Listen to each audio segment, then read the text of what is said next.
Hi, this is Paul Berkoven with Elk Spring Education, your place for real estate and financial know-how.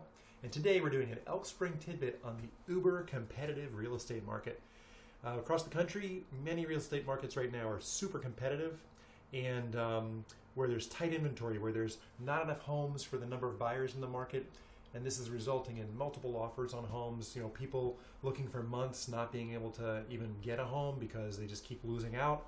And some people can't even go see homes because they sell before they get there, and so on and so forth. But there are many buyers who are successful in these markets, who are thriving in them, who are getting just the home they want. They're doing so at great prices, and they're beating out the competition. And we're going to talk today about some of the strategies for the successful buyers, how they're beating out the competition and winning in an uber competitive market. So the thing we're going to talk today about is this whole issue of buyers who maybe think they need a seller credit. And the punchline is that in competitive situations, a seller credit doesn't work in almost all cases, but it's something that a lot of people use if they're are tight on cash, or they want to conserve cash going into a transaction. So what is a seller credit? Well, a seller credit is essentially where you inflate the sales price to include closing costs, and thereby essentially the result is that you finance closing costs because you've inflated the sales price to include them. It's a method for doing that. So it's a great strategy for folks who want to either conserve cash that they have, or people who are tight on money to put into a transaction. Seller credit is something that lots of people do and have done so for years, and major mortgage programs allow it. There's different rules on how much you can get, but it's usually possible from the standpoint of the financing rules to get enough seller credit to cover closing costs, or at least a good chunk of them. The problem is that in a competitive market, this strategy almost never works. And the reason is that if you are up against competing offers and your offer has a seller credit and somebody else is offering a similar net price to the seller without a seller credit, their agent is likely to counsel them to take the offer without the seller credit because it's lower risk. And the reason for that is that if an offer has a seller credit, it has to appraise for the inflated sales price. So in other words, if you had a home that you were looking at for $300K and you inflated the sales price to $315 to cover closing costs, right? The appraisal would have to come in at this higher level. And that's riskier for the seller because that may or may not work. The lower the appraisal has to come in, the safer for the seller.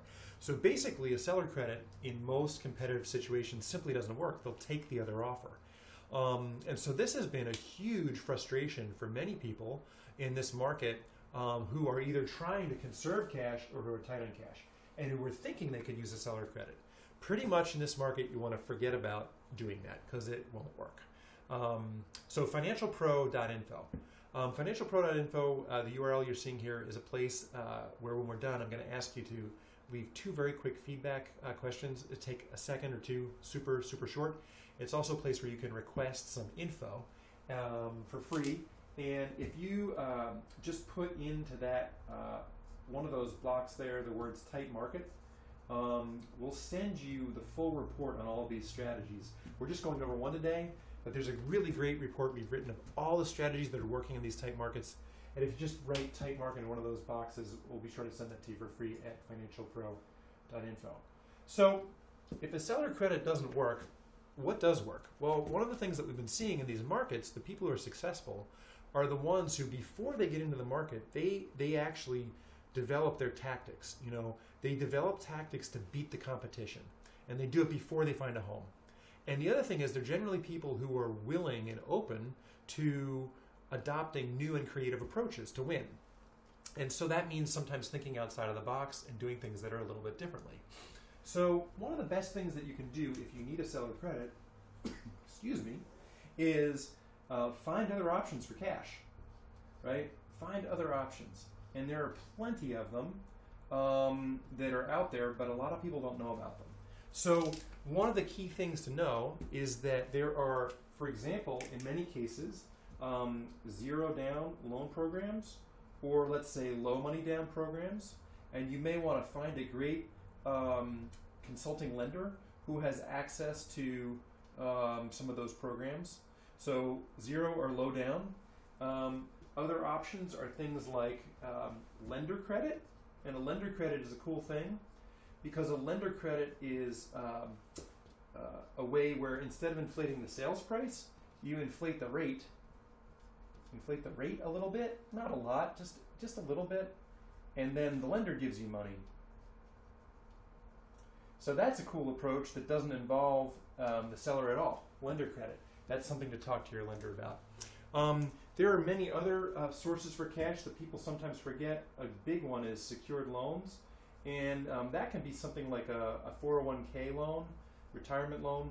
The cool thing about retirement loans is that if you do a loan against a retirement account, there's no penalty because the loan isn't actually withdrawn, and there's no tax liability. And as you pay it back, you're paying interest to yourself. Now, whether that's a smart idea for you or not is something to take up with your financial planner, but the tactic is one that is used by many buyers to find alternatives to seller credit. The idea of a secured loan, 401k, Roth IRAs allow that too, where you can often pull money out for the sake of a home purchase. And there are a number of other strategies, gifts from family members, the sale of assets, things that you might be able to sell, and so on. But the key thing here really is to spend some time before you get too far into the market and making offers, working with your consulting lender to come up with the best strategy for how to avoid needing a seller credit. Now, if you go into the market and you happen to not be in competition for a home because you get there first or you have some kind of an in, go for the seller credit, that's fine.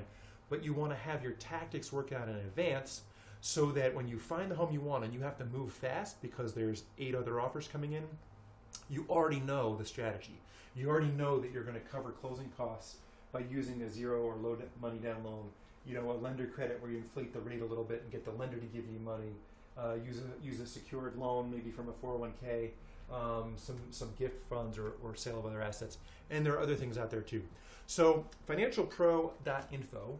If you would just go there for a second and give us 2 quick feedback questions, legit, just two simple things we asked financialpro.info.